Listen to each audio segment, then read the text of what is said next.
Hi, everyone. I'm really excited to be here with you guys today because this is a very special webinar.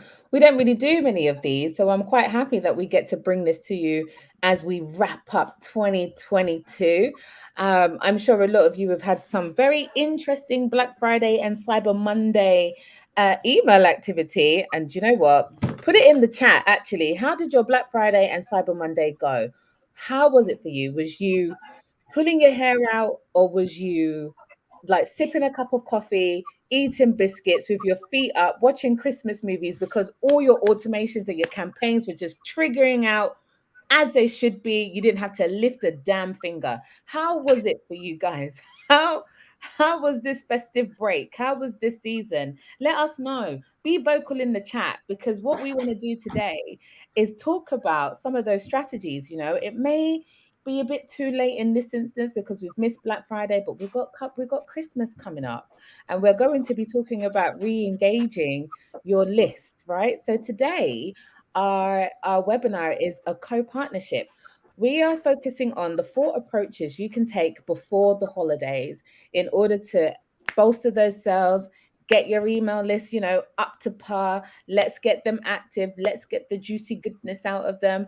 This is what this webinar is focusing all about.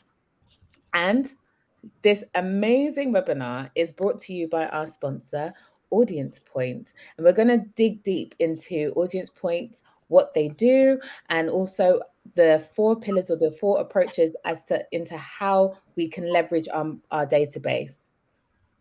And our speakers today are pretty awesome. I hope you can see them all. So, obviously, I'm Adiola. I'm your host and MC today, and I'm the senior consultant at Holistic Email Marketing. And we've got Michelle Grant with us today, and she's the founder, partner, and solutions architect at Block and Tackle. We've got Paul Schreiner, who's a chief evangelist. You're really going to have to go into that when I do the mini introductions. You're going to have to tell us what a chief evangelist is because that sounds very religious. Sure. Yeah. No, that's right. He's the co-founder. I wonder if he's got like a halo that he's hiding. Yeah. And he's also the co-founder of Audience Point. And last but not least, we have the lovely Kath Pay, who's the CEO and founder of Holistic Email Marketing. So we've got a really great mix of panelists today for you, all with incredible insights and knowledge. So I'm really excited to kind of throw the first question at them. And before we even get into that, before we do our introductions, please don't forget to ask your questions in the chat box to my left, which should be your right.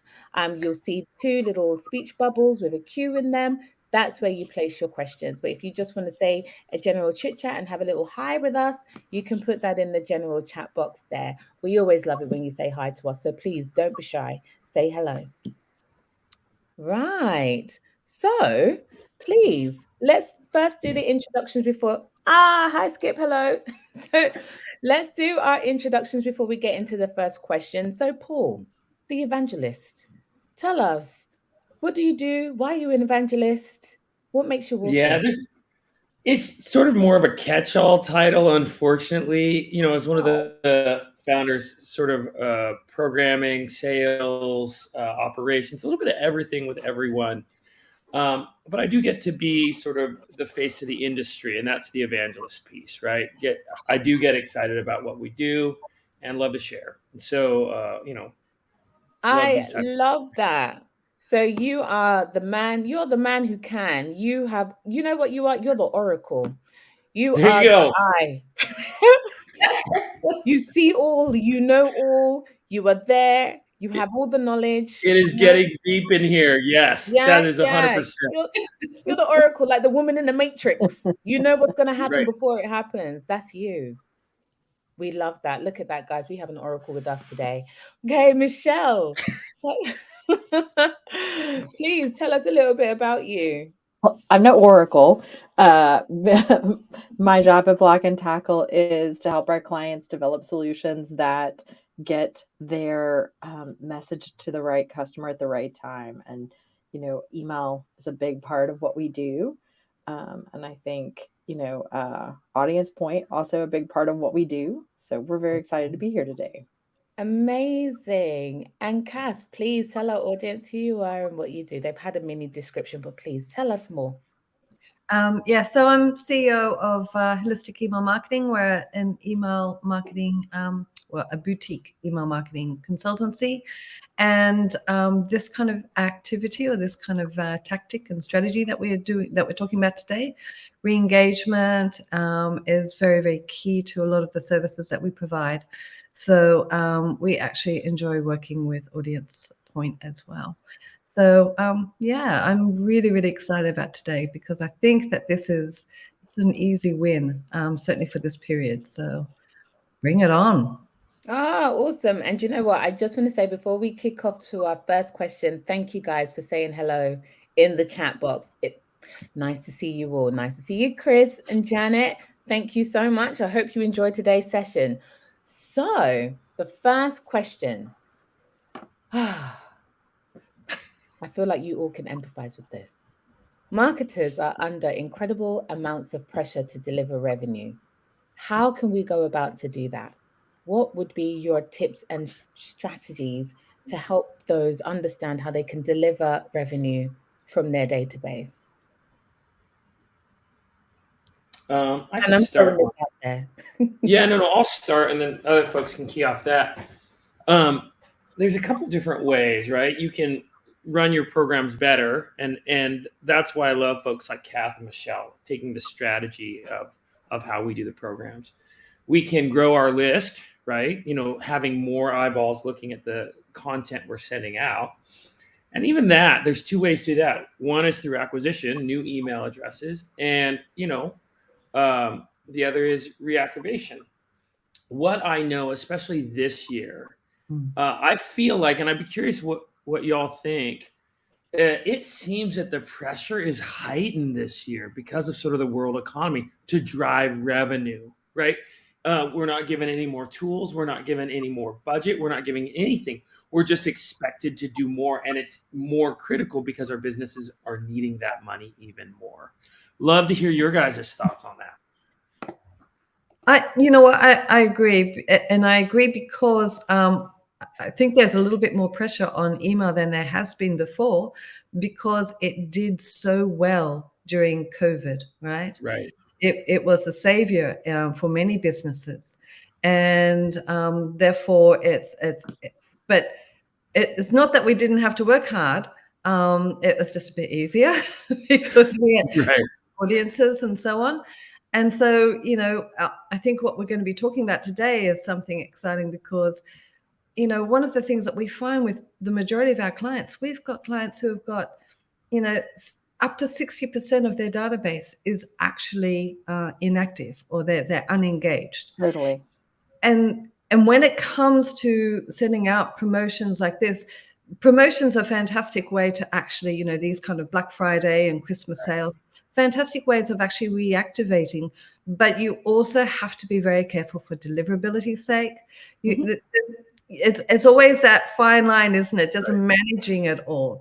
And so I think one of the easy wins is actually the reactivation, the re-engagement of your inactive audiences, because you've already paid for that data. You've already spent your acquisition, budget. You've got them. They were customers once, or possibly not even customers. They were just subscribers and they've never bought. So this is the low-hanging fruit as such, or the most cost-effective way to be able to do it. So yeah. Right. Well, they're already permissioned in, right? You have every right to email them. And I mean, the only reason we're not emailing them is the sort of potential impact on our deliverability, right? That's why we drop off the list. And you said 60%. I see as high as 80% with folks we're working with. We're having 80% inactive. Yeah. Michelle, what do you see? I mean, we have a client who has a 90% of their database is either never activated or inactive. And because of the rules that they use to govern the program, the opportunity for those people to activate or reactivate never emerges. And so a lot of what we recommend, especially during this time where you have such rich offers to put in front of people, is this is that perfect opportunity to take those people who've never activated or have lapsed and put something really nice in front of them and try to get them back. Right. And like Kathy was saying, like the tough part is how do you balance that with list hygiene and deliverability? Right. The You need to be who. smart. Yeah. Right. This is Because if really you've got 90% inactive and you're like, I know what I'm going to do, we're going to add them all back to our list.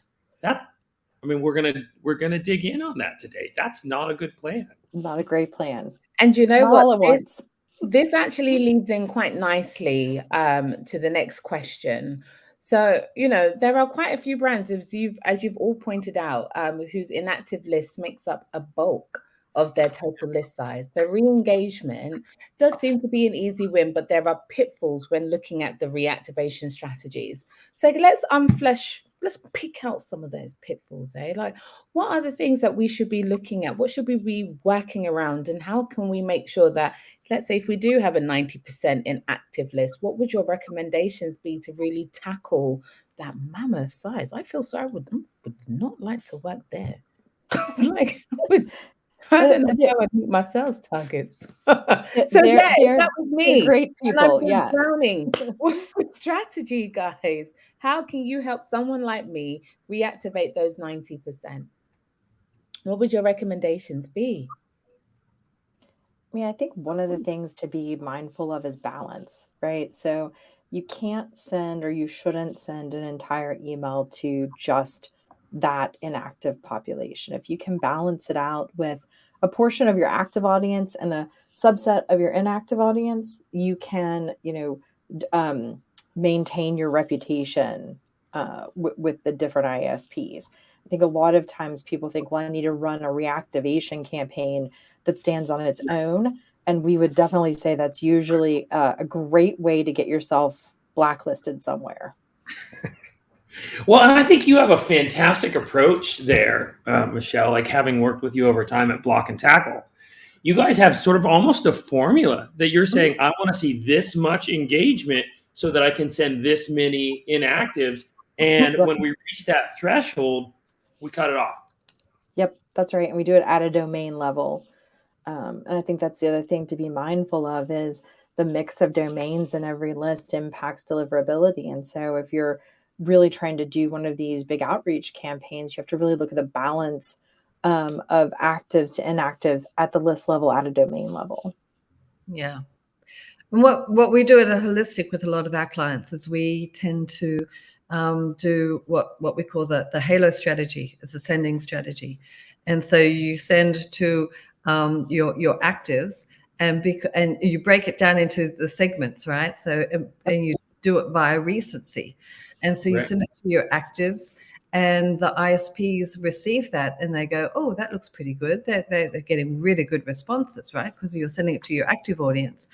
And then what happens is that the halo effect happens thereafter with all the following, segments, and those segments are, broken down into further and further inactive, so that by the end of the broadcast or the send, you're actually getting more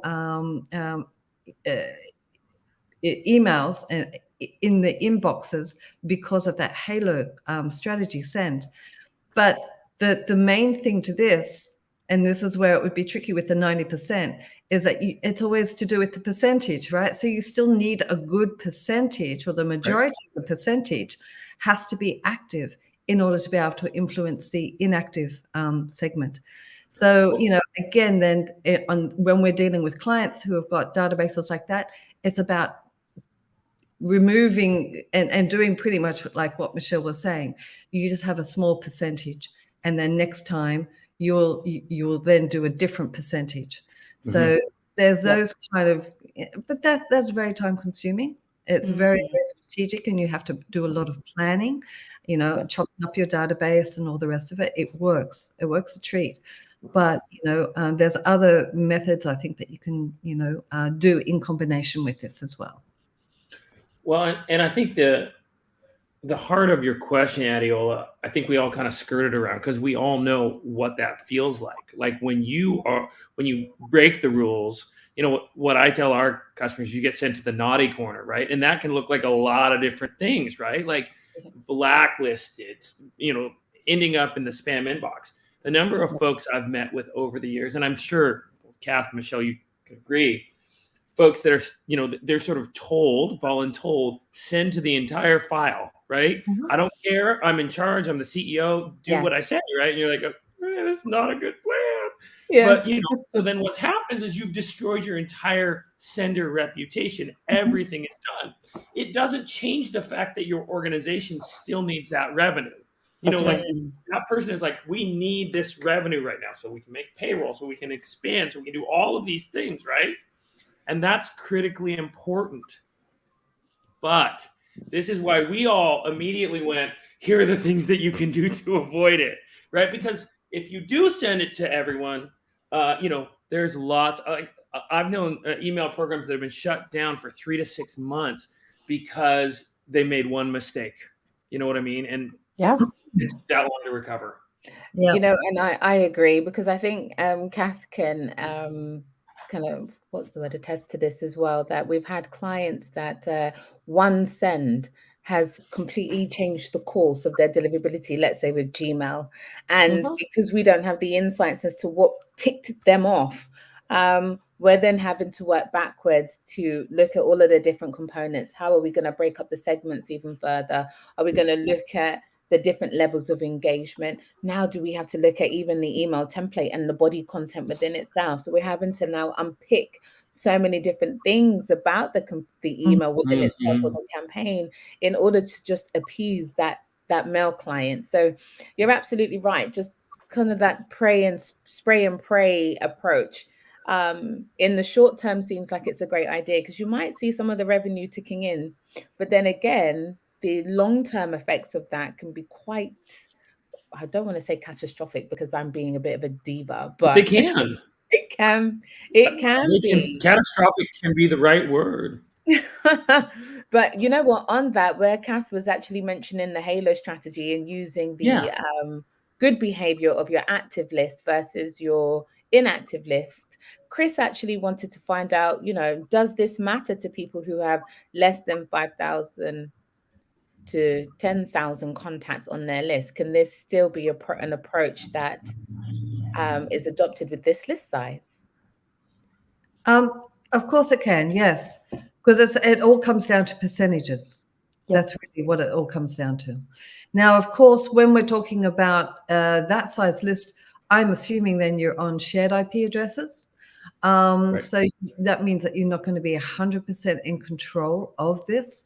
But at the same time, we all know what ESPs are like as well. And ESPs will actually, even if you don't get penalized by the ISP, you could get penalized by the ESP, and the ESP says, okay, you're not such a good center. We're going to actually relegate you to a lesser performing, band of IP addresses. IP addresses, I've seen that a lot this year. Yeah, exactly. I'm seeing that more and more as the ESPs are getting more and more attentive, and wanting to manage their shared IP, groups. That's what they do. So yeah. Oh, amazing. Chris, I hope that answered your question. Okay, you know what? I think we've spoken a lot now in regards to strategies. I'm glad it did. Thank you, Chris, for confirming. So we've talked about different strategies in regards to our inactive base, but let's kind of take this a little step further. So, we've mentioned segmentation, and we've mentioned kind of like the staggered sends and sending with a bit of intelligence wrapped around it. But let's just go a little bit deeper, because we know that engagement or disengagement can look like various different things. And a true unengaged subscriber might not necessarily be unengaged, right? So how can leveraging something such as e-commerce data or other data points with email marketing data make for a better re-engagement strategy? So we're not just relying on what our ESPs tell us. How else can we bolster our segments by overlaying different types of information and insights? Michelle, I think you do really well at sort of that omnichannel approach towards sort of keeping active, inactive. I'd love to hear your take. Yeah, I mean, honestly, if you have a subscriber who is engaging in a revenue driving fashion with the company, whether it's directly through email or not, like they're obviously someone who's active and receptive to the company's message. So even if they're not opening their email on a regular basis, they're probably not someone that I would mark as inactive, right? Because Right. they are still engaging with the brand on a regular basis. But I think you can even look at signals across different channels. You can look at social signals. You can look at app engagement and site engagement and use those as ways of um, gauging openness to being contacted, as Yep. well as figuring out what the best message is to send based on those signals, right? So if I have someone who's engaged with a particular product via the app, it may be that if I put an incentive on top of that, right, I'm likely to reactivate them in the email channel. Yeah. Well, Yeah. I think when we look solely at engagement data of email, right? Did they open or click my email? We're losing a lot, right? The Yep. number of brands I've worked with that sort of widen their perspective to say, wait, some of these people have been buying off of my website, right? Yeah. And I've got them on my inactive file. They're clearly engaged. They want to engage with my brand. And yet, for some reason, Yeah. I dropped them off the backside of my list because I'm worried about all of the baddies. Yeah. Well, Right. in digital media, we have this concept of the view through, right? We give Right. lots of credit to the view through, and that basically means I think somebody saw my ad somewhere and then they transacted. So cool, I'm going to keep those people.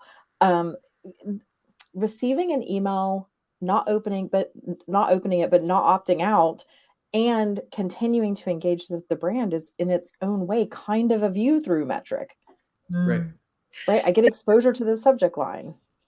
Yes, I wrote a few months ago now an article, and it was basically looking at re-engagement versus reactivation, and Right. because I find a lot of clients that we go and audit new clients that come to us, and we find that they have um, a re-engagement program in place, but they're not looking at it holistically. So they're not looking at all the other metrics that they can be looking at. So their e-commerce data and everything, so that they are actually, and particularly if they're doing it on if they don't activate, right, or re-engage with us, we're going to stop messaging them altogether. They're shooting themselves in the foot because they're losing. There's a study every year. The DMA UK come out with this as a consumer study, and every year they ask the same questions of the consumers, and it's what are the top 3 actions that you take when you receive an email of interest? And you know what? Not every year it is click through on that top 3, right? So that means that they often will be going to search, and they're going to be searching for the brand, or they might go directly to the site. They could be logging in, they could be browsing, they could be uh, putting things in carts, abandoning, but they haven't actually opened or even clicked the email as such, as far as we're concerned. And so therefore you're going to stop emailing them. So it's very, very important for you to actually define what it is that you're actually wanting to achieve, Right. and understand that there's different tactics. I'm not saying don't re-engage. You can have re-engagement ones, but understand that that's what the purpose is, to re-engage them within email, not necessarily to wipe them out because simply they're not engaging with you. So I But have a throw curveball question based on that then, Kath, because you're right. Some people usually use an email as a signpost. Yeah, yeah, I need to go. I know I'm like that. Oh, I need to go and buy that necklace, and I'll quickly just jump online and buy the necklace. So, how do you feel in regards to using other channels? Because we're pointing to it that okay, they view the email in the sense of their eyeballs have scanned it, but they haven't necessarily interacted with it. But we know that there's some form of a nudge because they go on to do other actions on the website. What are your thoughts? And I guess all of you, what are your thoughts in regards to sharing those insights on different channels? I know you won't be able to directly say that because I gave you these insights, this is my revenue, but What are your thoughts in regards to that, It's an interesting question. right?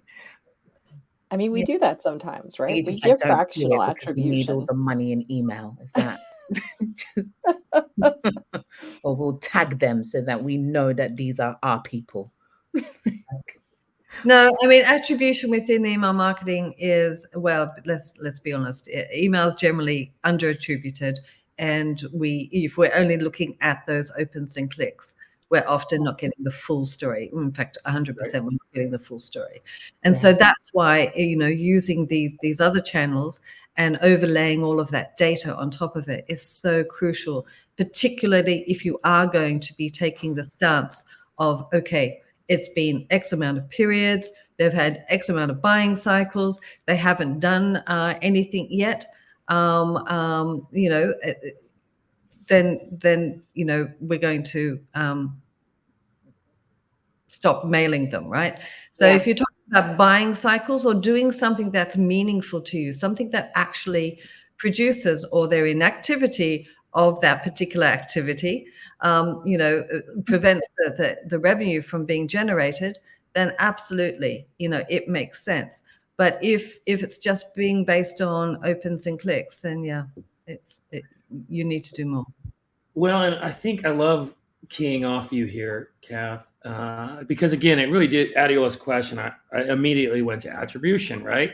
And Hmm. when we're only dealing with last click attribution, now all of a sudden we know, well, they clicked and they bought, so therefore I get attribution, right? But we're Yeah. living in an omnichannel world, and so the folks that are doing omnichannel attribution, what I see a lot of sort of territorialism where you're like, well, Yeah. we're pay per click, and so we're not going to share our data with you. Display pay per click. We're social, so we're not going to share our data with you because we want attribution because everyone's gunning for the same budget. And Yes. while like I'm sitting here going, man, I love that. Right. In a perfect world, hey, saw some web traffic come in, still engaged, keep them on the active file. In practice, I'm like, if I'm listening to this webinar, I'm like, that's gonna be pretty hard. We can't all be evangelists, eh? We can't all have the kumbaya approach when it comes to generating Right. sales and revenues. A bit more cut through the middle, right? Like, and so I think, like, as we're talking through sort of what are the four approaches, we've talked about that. One of them is like, let's bring in additional sources of data, Mhm. right? Looking at conversion channels, looking at web traffic, looking at cart abandonment, looking at social pay per click. There's lots of different signals that we can layer in to make us better marketers. Absolutely fantastic. When we're looking at the end of the year and the amount of pressure our marketers are under, some of that might be a heavy lift for Yeah. right now. Yeah. Well, Agree. and that's one of the things that I love about ListFit, Paul, is it's something that the email channel can take ownership of from a data source perspective. And it's actually a signal that can benefit the entire organization because we're not looking at our customers' email activity data on our email.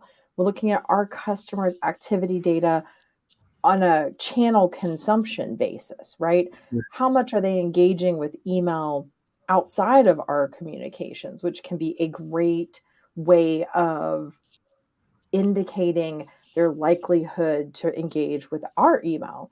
And it's something like you said, like you can own it in the email channel and maybe you can share it with some other parts of your organization, right?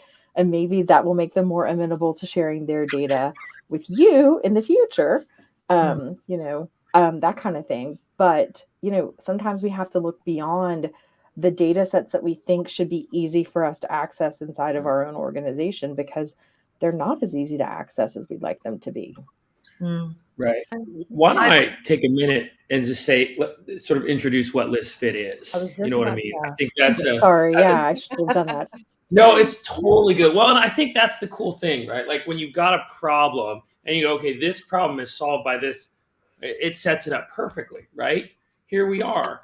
So, Audience Point, the company we started, it started just doing send time optimization, and we were sort of amassing and acquiring signals. We had a sort of a different approach to it. We reached a place where we felt like we had critical mass, where we could start creating additional information about subscribers in a very sort of compliant way, where it's above board. We shine a light on everything. We're doing everything sort of above board.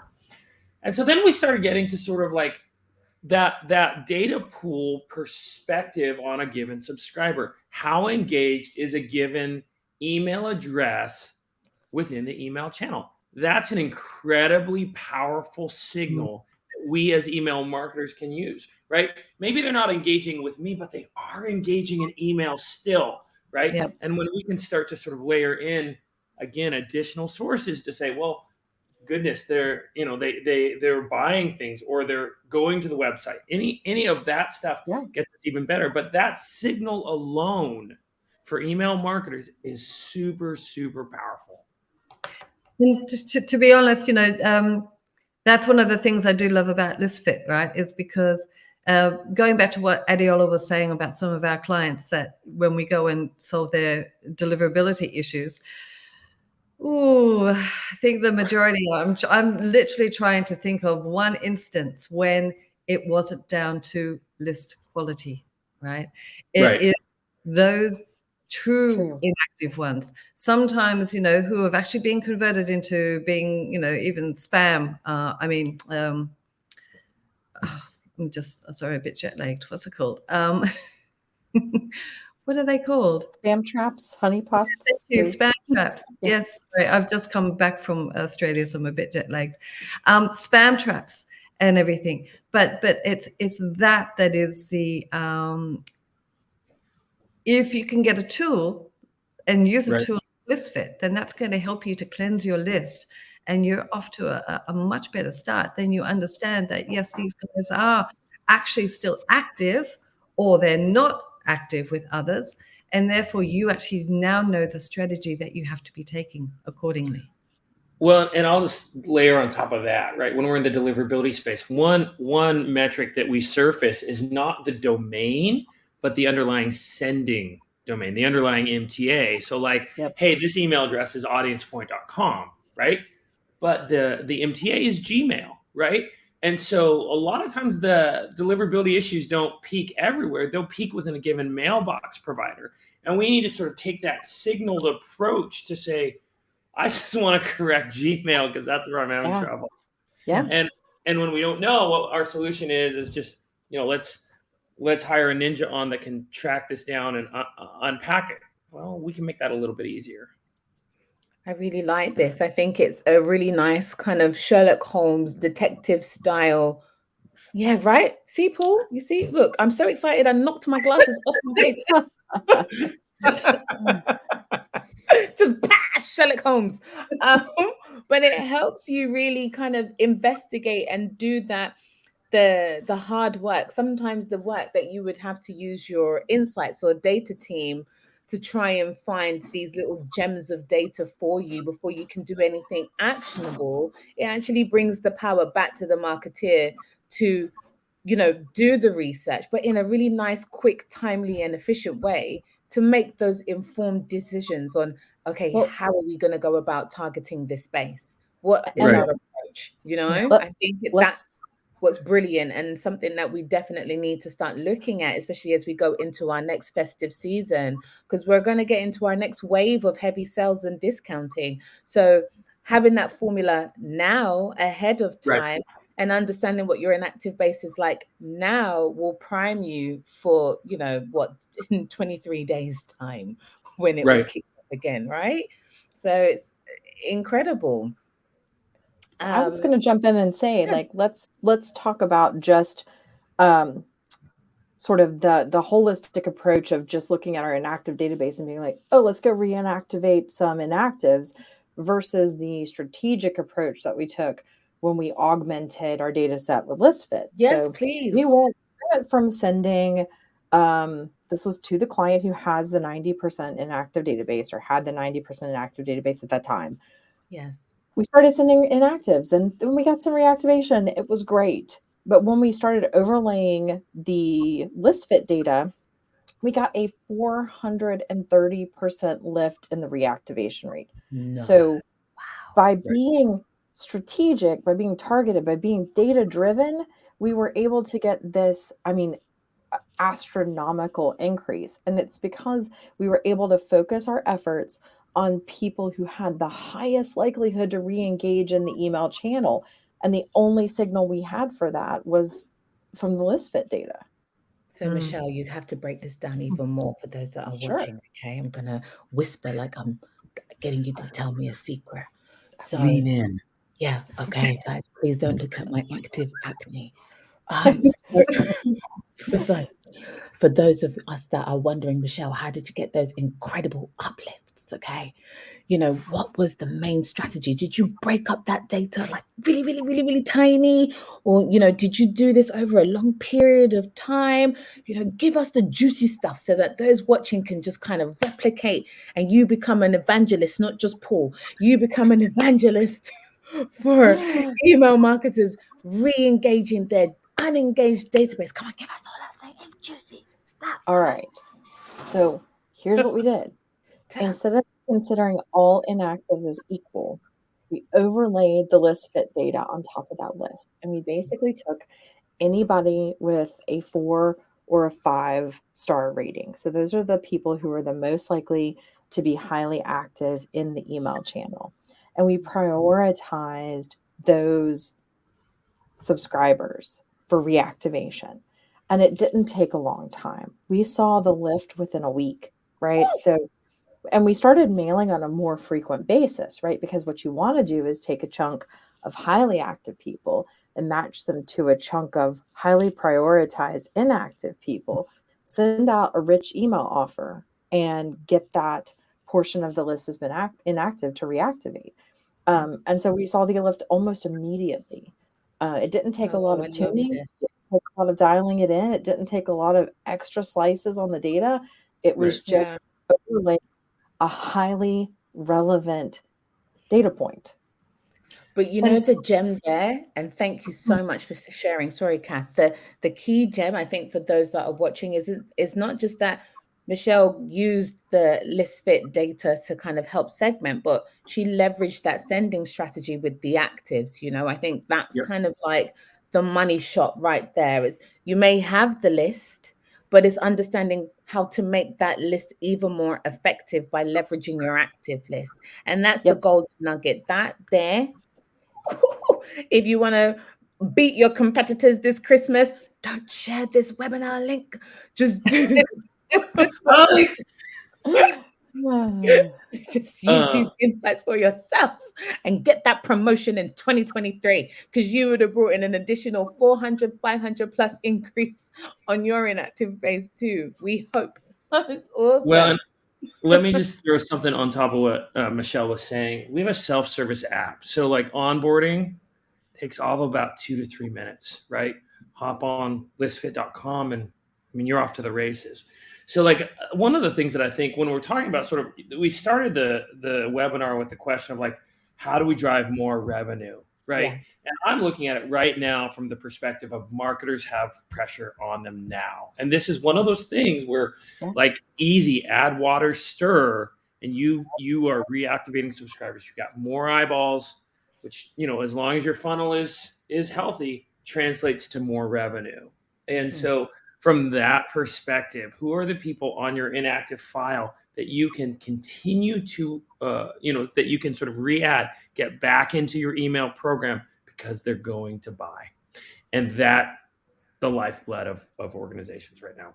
And two, oh, sorry, Kath, go ahead. No, I was just going to quickly say, because, we're using this with a couple of our clients.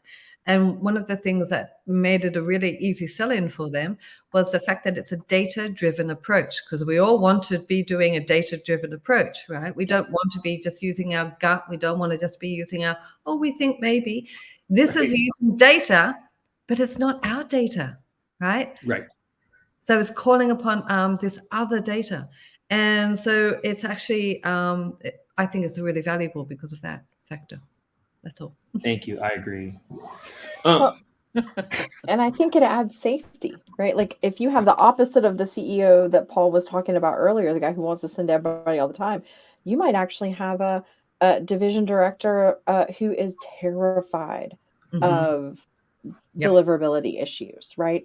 This is actually a great way to reassure them that you're decreasing the likelihood of deliverability issues, because if these people are opening other people's email, right, they're active, it's not a bad inbox, right? You're less likely to hit a spam trap, right? So I think that it adds that layer of protection and like assurance that things are going to be okay if we start this drastic reactivation strategy.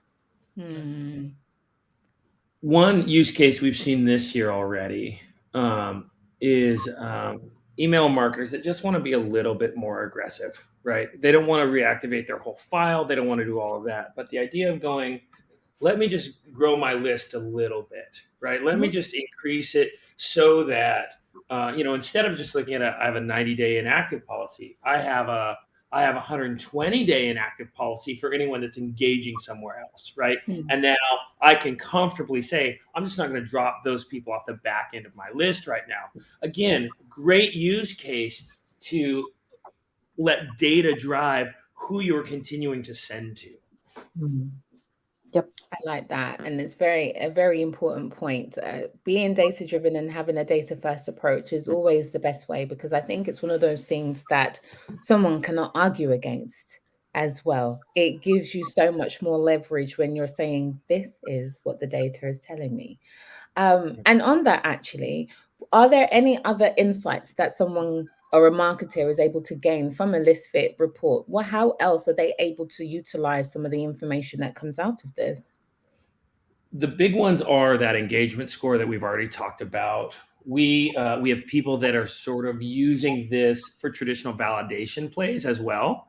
Folks are running into some of the, I think, fantastic for consumer legislative things like CPRA, things like GDPR, where they're saying, listen, I can't send an email to a validation provider anymore so that I can know whether or not this email is valid or not. Like with us, you can send a pseudo-anonymized form, which is now compliant. And we can say, what's the actual activity? Because I think those mailbox providers are starting to say, listen, you should know if this email is active or not. Stop asking, right? Well, guess what? Now we've got a way to say this is an active email or not based off of engagement data from data pool that's compliant. So I'm seeing that kick up a lot more.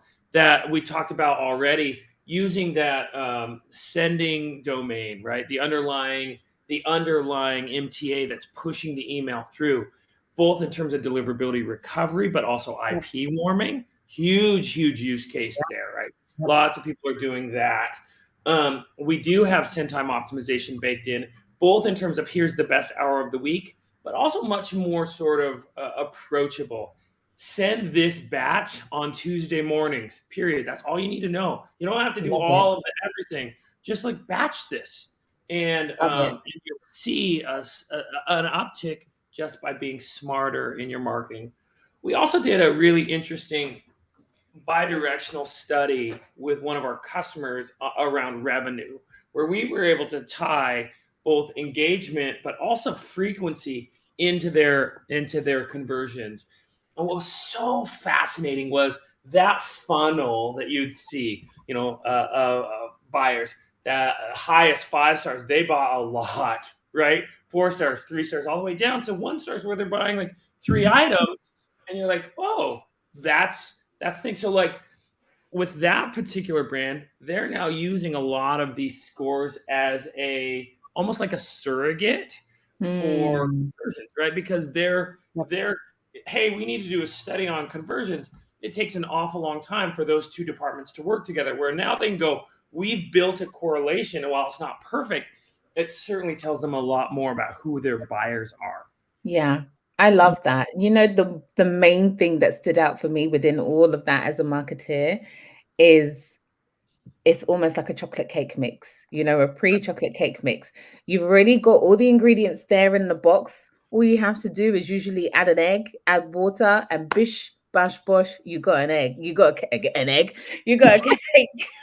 You got an egg, you got a cake. So knowing that you can send this batch at this time, it's done all the heavy lifting for you, right? And I Right. think that's what marketers need. We always talk about how to be so much more efficient in the way that we work, but driving extra revenue with That's very limited resources. And as Kath has been saying, in our team meetings, the marketing industry is changing in the sense that there are loads of brands that are, not to scare anybody, but the marketing budgets are being halved, the teams are being reduced. There's this austerity going around within the core function that actually helps a business thrive, if we're being completely honest. And so having a solution that more or less gives you the pre-mixed batter of what you need to do with your list in order to get maximum results in this economy, in this climate, is amazing, right? what excites me is like, we're at Holistic, we're always talking about the strategy, because we find that our clients are so, they work so hard. They really, really do. But a lot of the stuff that they do, the tasks that they do, are very mundane, are very time consuming, as it's a lot to do with chopping up data and sort of, and that actually takes away from the time that they can spend working out what are going to be the best offers, what is the best strategy to be using for that particular segment, and so on. Whereas what this does is this actually gives them time back to be able Yes. to be more strategic, to actually then be identifying what are the best approaches that can be used. And, that in combination with that assurance that you're going to be emailing an active list, it's going to give you the uplift, because you've got the time where you didn't have before. Yeah. Brady in the chat, and God bless him, asked me to bring up Apple MPP identification, because there are a lot of people that are using ListFit for just that, right?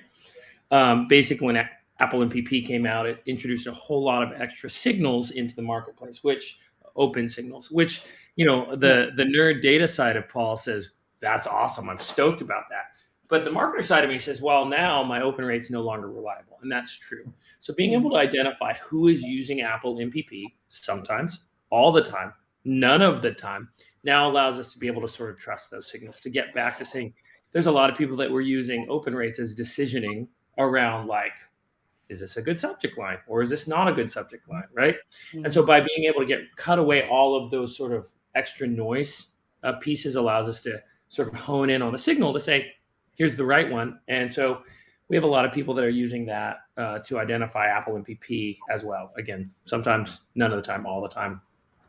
Yep. That's really cool, actually, because that's insights that most email service providers don't actually have, or they're trying to amalgamate their own metrics. But having a tool that Correct. does just that, or gives you those insights as well, makes for an informed decision.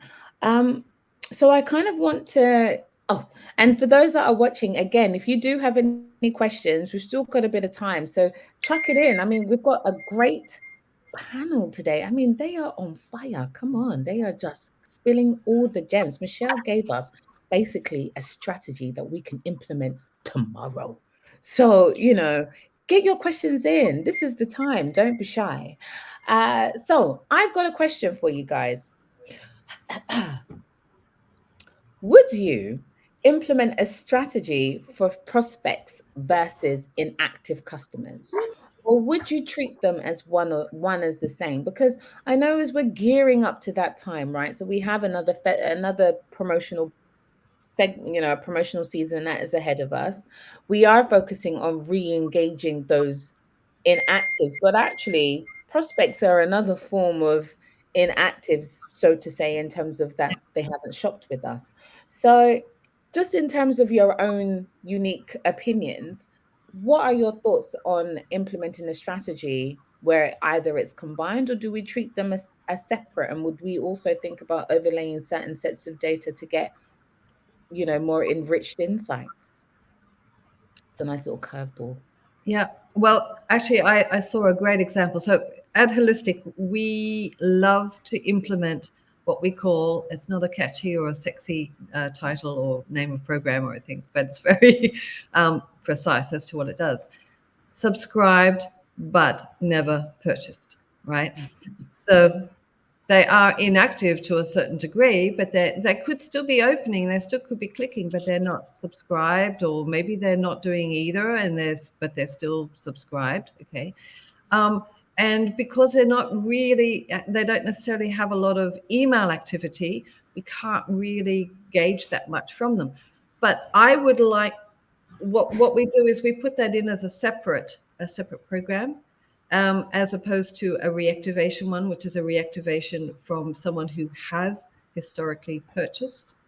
And we like to treat them differently because sometimes it's all in how you address them. It's all actually saying, we know you, we know your situation.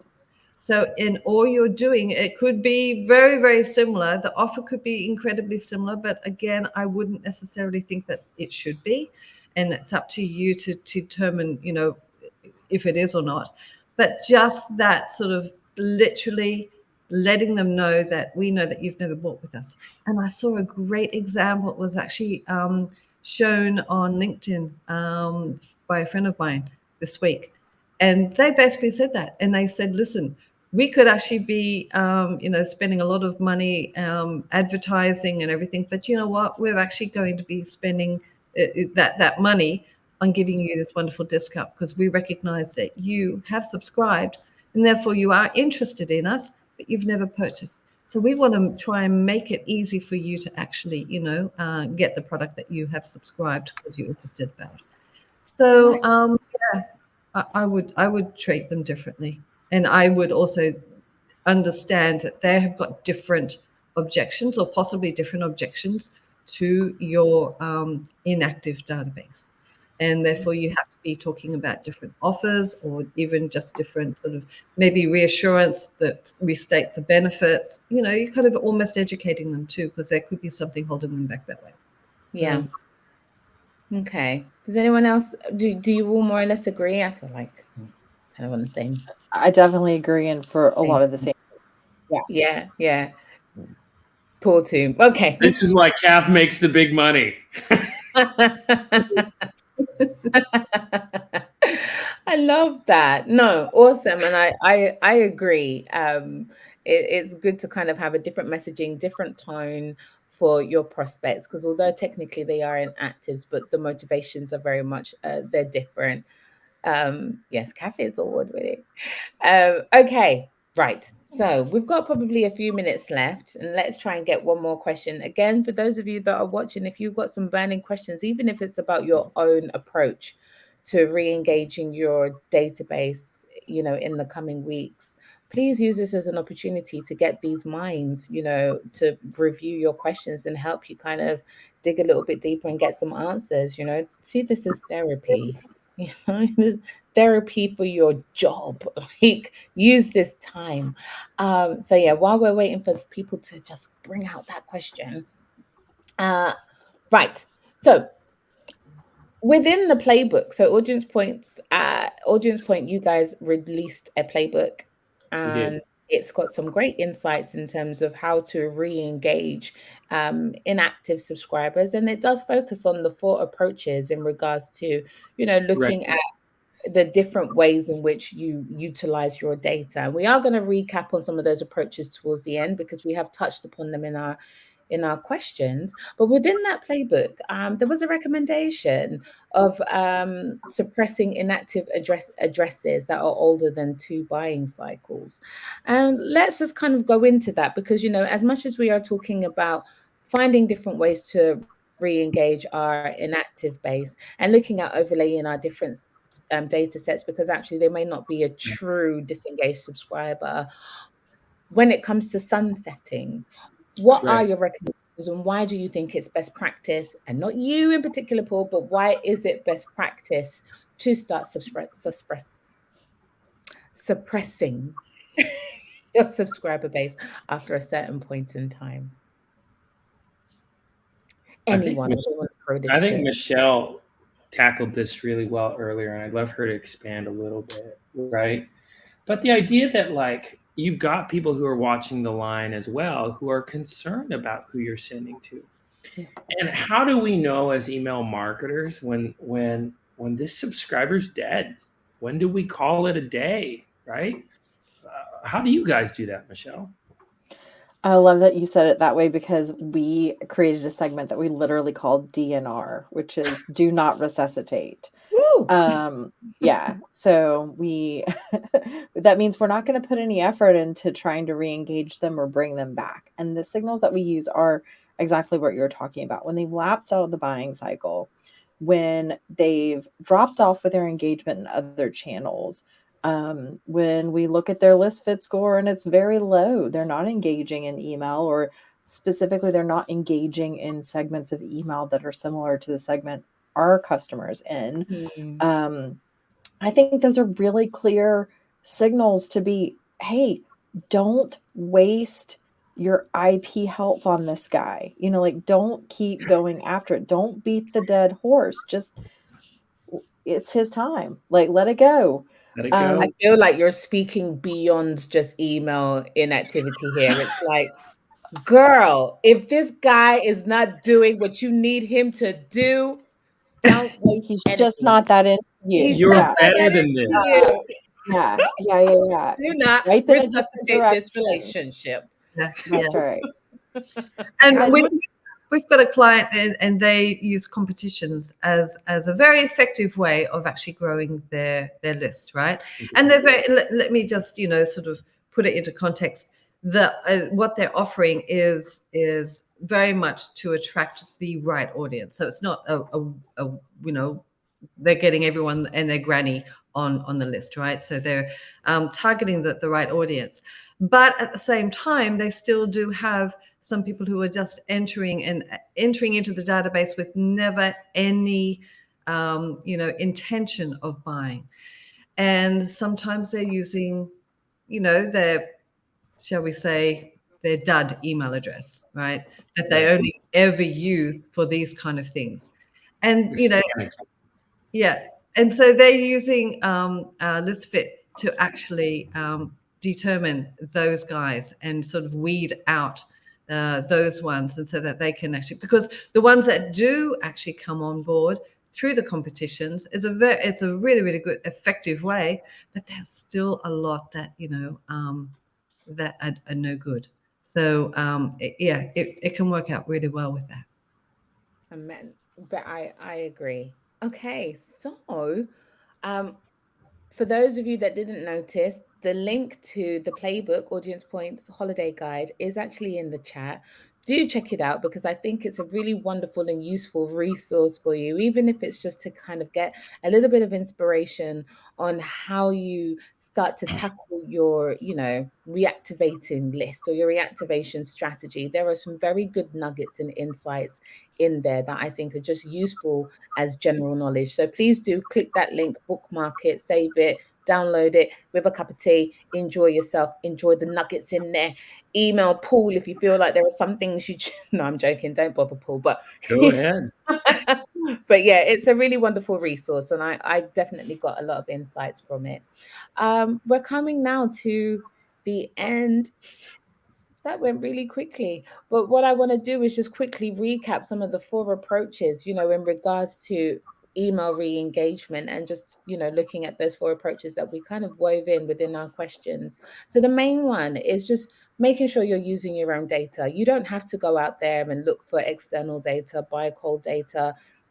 The uplift or the incremental uplift for your revenue, goals are sitting there within your data set. So use your own data, use the email engagement data that you have in order to kind of build a successful re-engagement program.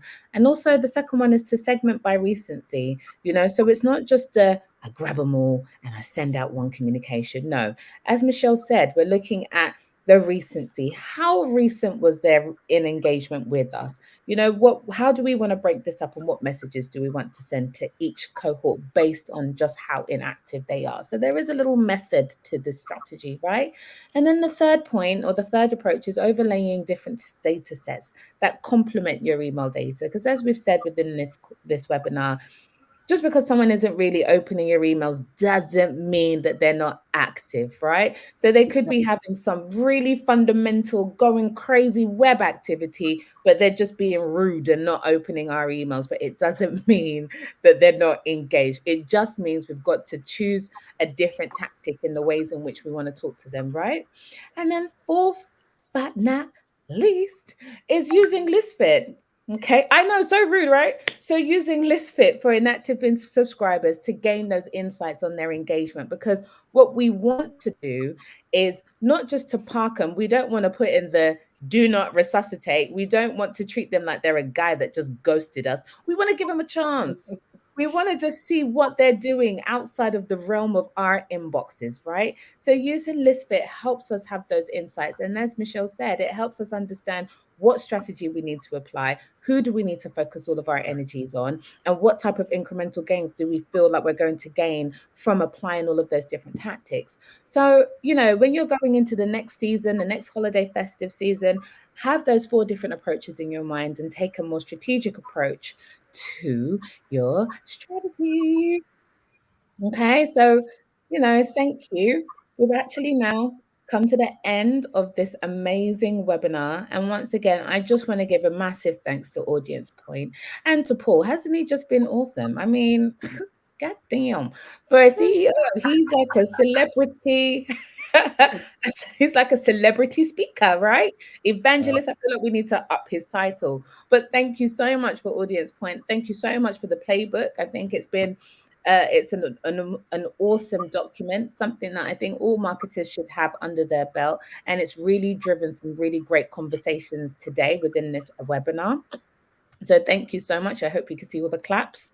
And thank you so much, speakers. So Michelle, thank you so much for giving us those insights on the strategy of how to get the 400% increase. Thank you. Paul, again, thank you so much for your time. And Kath, as always, thank you so much for sharing some amazing insights and also for speaking so candidly about the different works and way you help your clients achieve better email results. I think all of this knowledge sharing is important for our viewers. So thank you. And that's it, that we've come to the end of email re-engagement and the 4 approaches. So don't forget, the link is in the chat. We will be sending this webinar, the link again to everyone that has subscribed, and it will be available online soon, and you will be notified. So if there's bits that you want to recap on, you'll have the opportunity to do that. So just want to say a massive thank you. And that's it, everyone. Have a lovely evening. Bye.